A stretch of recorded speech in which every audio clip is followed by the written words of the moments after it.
It's a question as old as time itself. Is time travel possible? Not only is it possible, he says he's got proof. You've got to see this. Most people who chase impossible dreams eventually learn to let them go. But every once in a while, someone holds on long enough to cross a line they never intended to cross.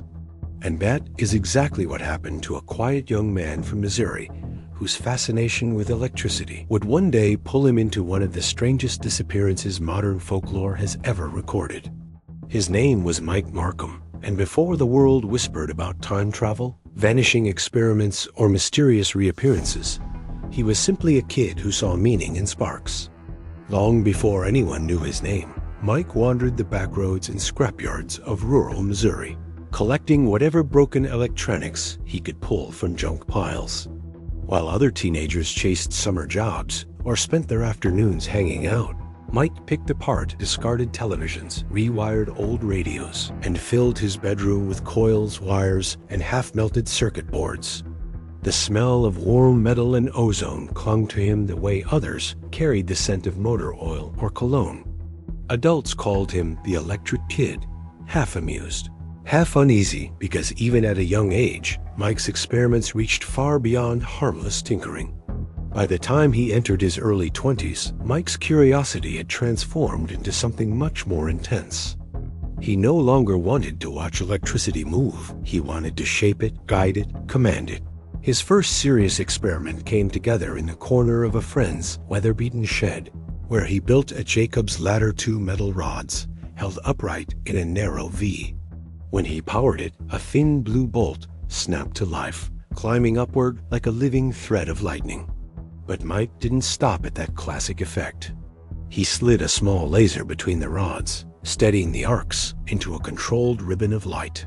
Transformers salvaged from broken microwaves and abandoned appliances fed the machine until the shed hummed like a caged storm. Then came the moment that would reshape the rest of his life. In January of 1995, Mike dropped a tiny steel screw into the electric arc. He expected it to spark, maybe scorch, nothing more. Instead, the screw blinked out of existence, not burned, not melted. It simply vanished, then reappeared on the wooden base below, as if someone had hit an invisible reset button on reality itself. Mike froze. His mind raced faster than the crackling arcs. Something impossible had happened, and he was the only one who had seen it. Desperate to share the discovery, he called a late-night radio show, describing the screw that disappeared and the strange calm of the laser-stabilized arc. Within days, his tiny experiment became a whispered fascination. Letters poured in, some excited, others begging him to stop before he broke the world open. Mike absorbed every word like fuel. If his machine could move a screw through whatever that space was, what else could it do? His obsession grew so intense that he pulled 6 high-powered transformers from a nearby utility yard, believing more current would bring clarity. Instead, he caused a blackout across parts of rural Missouri. The outage led to his arrest and a 60-day jail sentence. But even behind bars, he sketched diagrams on scraps of paper, convinced he had stood on the edge of something extraordinary. What Mike didn't know, or maybe didn't care to admit, was that the moment that screw vanished, something inside him changed too. The spark he was chasing had begun to chase him back. When Mike Marcum walked out of jail, he returned to a world that felt paused, as if the air itself were waiting for him to pick up where he left off. And he did, almost immediately. His garage became more than a workspace. It became a battlefield between curiosity and consequence. Tools lay scattered across the concrete floor, wires snaked along the walls, and the hum of electricity returned like an old companion. The screw incident had been more than an experiment gone right.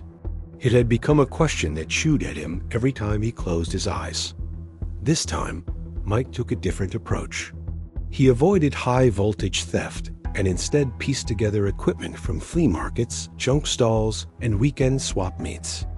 He recorded everything with a battered second-hand camcorder so no one could accuse him of exaggerating. And slowly, the world outside his garage began to watch again. Letters arrived from people who believed in him, worried for him, or simply wanted him to keep pushing the boundary he had stumbled into. For Mike, their voices didn't feed his ego, they fed his momentum. Weeks into rebuilding the device, Mike noticed something strange. The bright arc that once climbed the metal rods now wavered, bending the air around it like a heat mirage.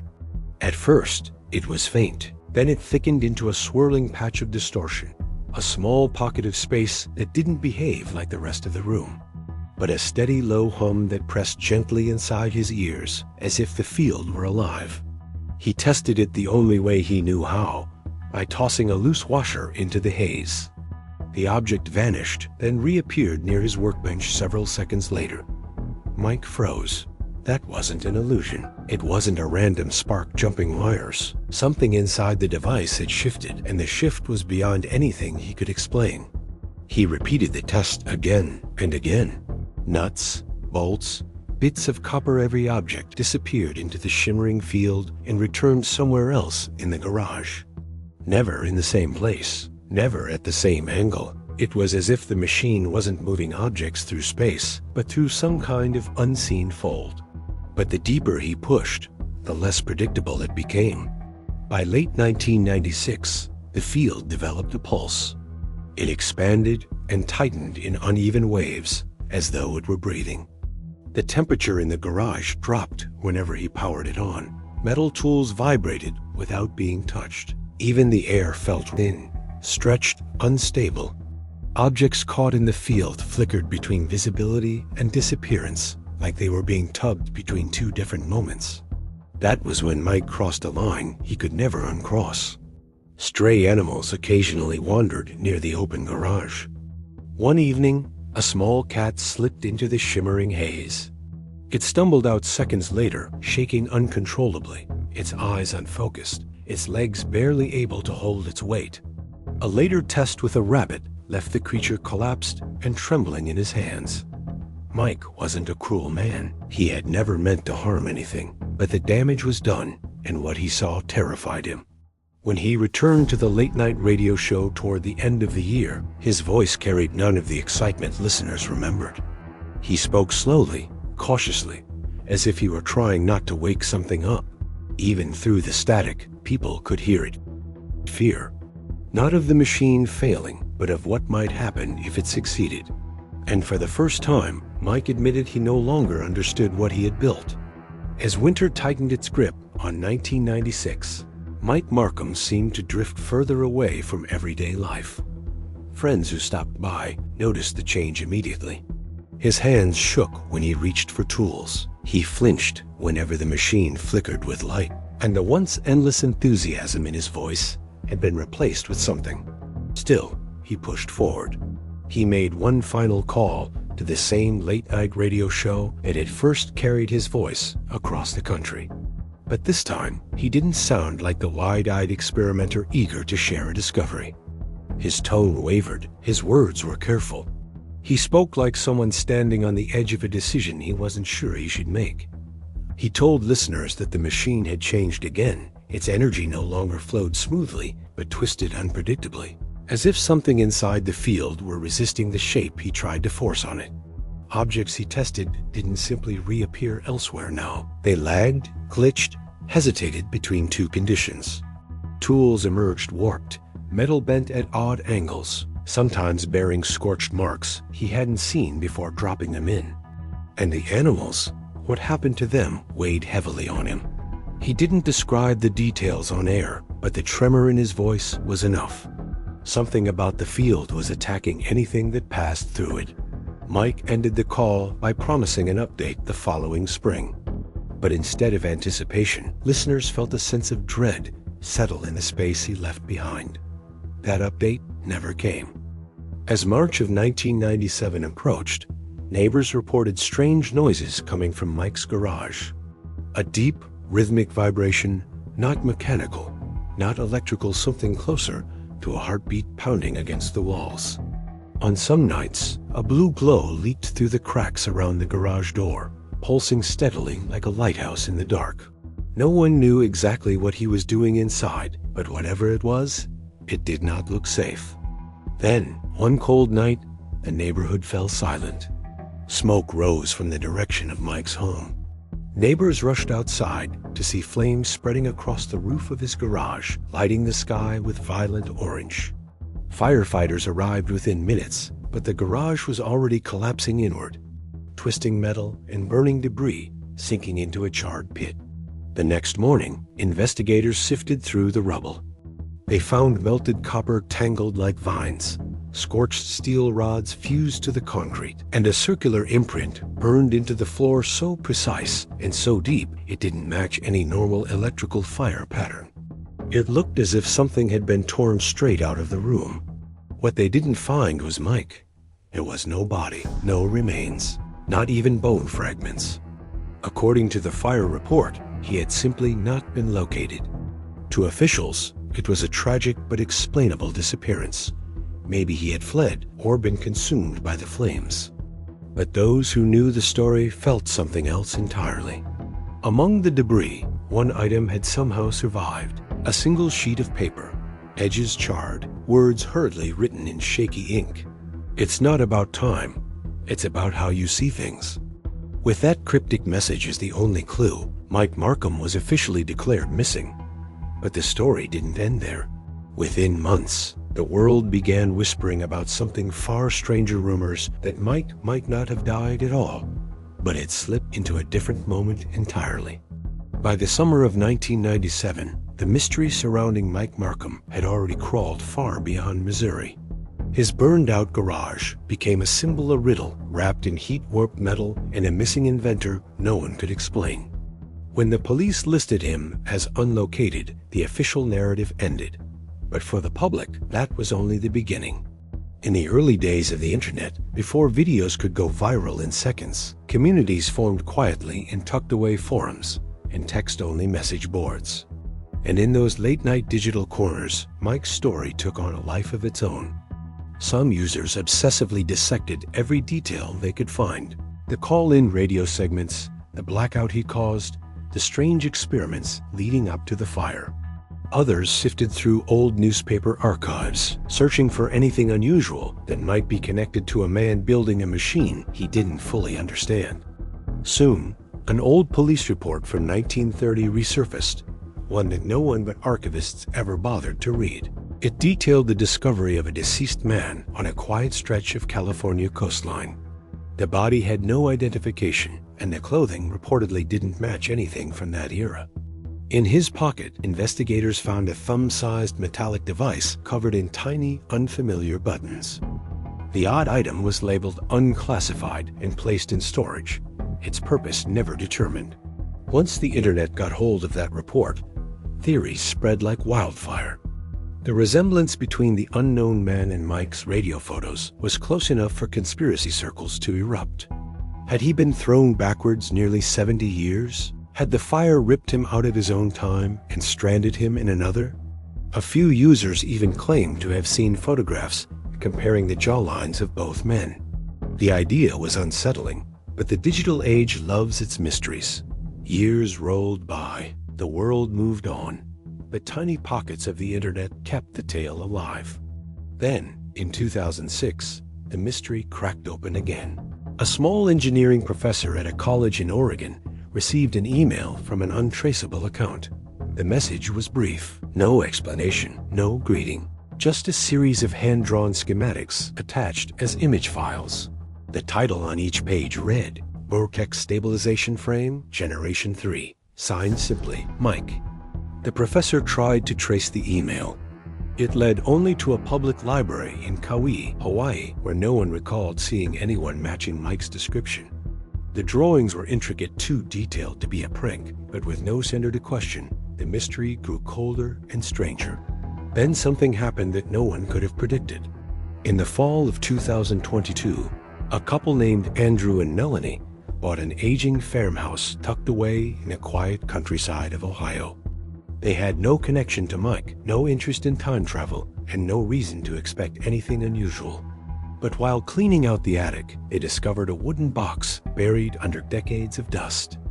A tarnished metal plate on the lid read, M. Mark Marcum. Do not open until the right time. Inside were three things: a stack of journals sealed in plastic, a bundle of rusted circuit boards wrapped tightly in tape, and a faded Polaroid of a young man standing beside a circular metal frame threaded with cables.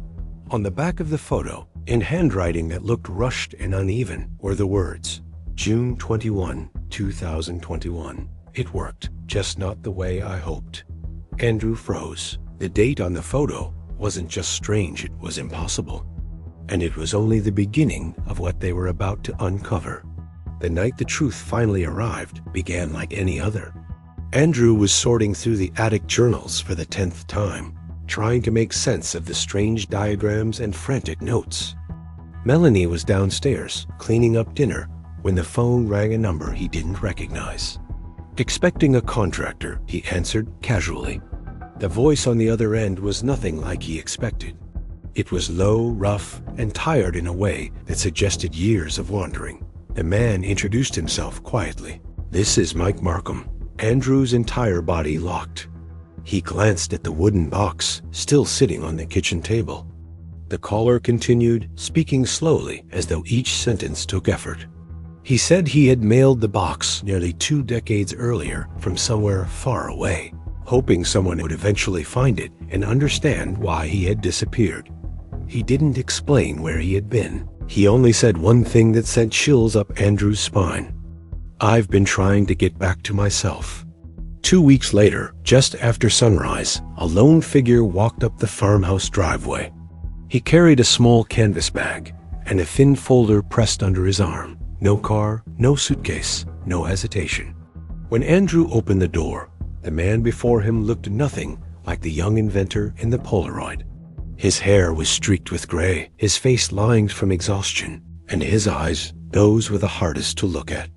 They carried the weight of someone who had lived far too long in moments the rest of the world never experienced. He stepped inside without speaking, sat at the kitchen table, and slid the folder forward. Melanie poured him tea, but he didn't touch it. When he finally spoke, his voice cracked like someone recalling a nightmare in pieces. He told them his device had never moved him through time the way he dreamed. According to him, the magnetic field around the early Jacob's ladder had scrambled something inside his body. His perception, his rhythm, the invisible clock humans don't realize they follow. He didn't jump through years. Instead, he drifted. He woke in places without remembering how he arrived.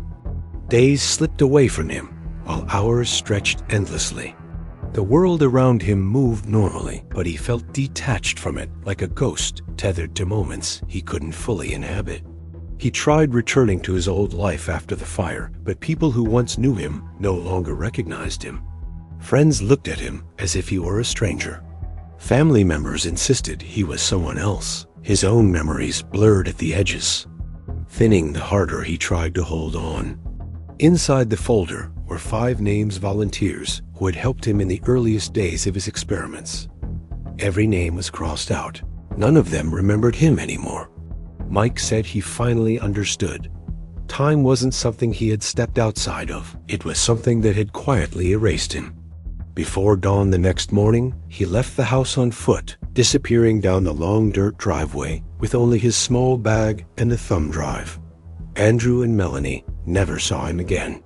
But the world soon would, just not in the way anyone expected. In the weeks after Mike walked away from the Ohio farmhouse, his presence lingered like a shadow Andrew and Melanie couldn't shake.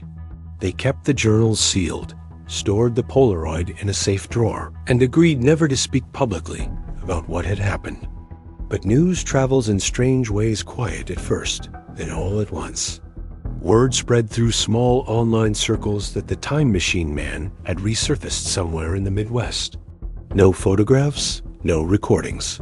Just scattered stories of a quiet stranger drifting through bus stations, libraries, and shelters, asking people if they remembered a name he was no longer sure belonged to him. Mike Marcum's final chapter wasn't dramatic. It wasn't cinematic. It was tragically ordinary. He took odd jobs for cash repairing old appliances, fixing wiring in rundown motels, moving from town to town with no pattern. People who met him later described the same thing. He carried himself like someone who felt out of sync with the world, as if every moment arrived a second too early or a second too late. He couldn't stay anywhere long. Something inside him kept pulling him forward, as though the internal misalignment created by his invention made him restless in his own skin. Eventually, his health began to fail. Years of exposure to electrical fields, sleepless nights, and constant disorientation had taken their toll. He spent his last days in a small county hospital, far from Missouri, far from the garage where everything began. Nurses said he drifted in and out of memory, conversations that no one remembered, people who no longer existed. And then, one morning, the man who once believed he could touch time slipped quietly out of it. When news of his passing reached the public, the reaction was immediate. Internet forums filled with condolences, researchers revisited his diagrams, and clips of his old radio appearances resurfaced. Fans debated whether he had truly broken the boundaries of time or had simply become one more cautionary tale about obsession. But almost everyone agreed on one thing. Mike Marcum had chased something bigger than himself, and in doing so, he left behind a story that felt timeless. His journals, blueprints, and fragmented notes were eventually sealed in a private archive, accessible only to a handful of researchers. Andrew and Melanie kept the wooden box locked in their attic, refusing every request for interviews. And the farmhouse where Mike made his final confession became just another quiet home sitting under a wide Ohio sky. Yet somehow, his legend lived on. Not because he proved time travel, not because he built a machine that rewrote physics, but because he dared to try. And for many who followed his story, that courage became the most haunting art of all. Before you go, if you love diving into mysteries, forgotten legends, hidden history, and strange stories that blur the line between truth and myth, make sure you subscribe to The Forgotten Depths. Your support helps uncover the stories the world tries to bury.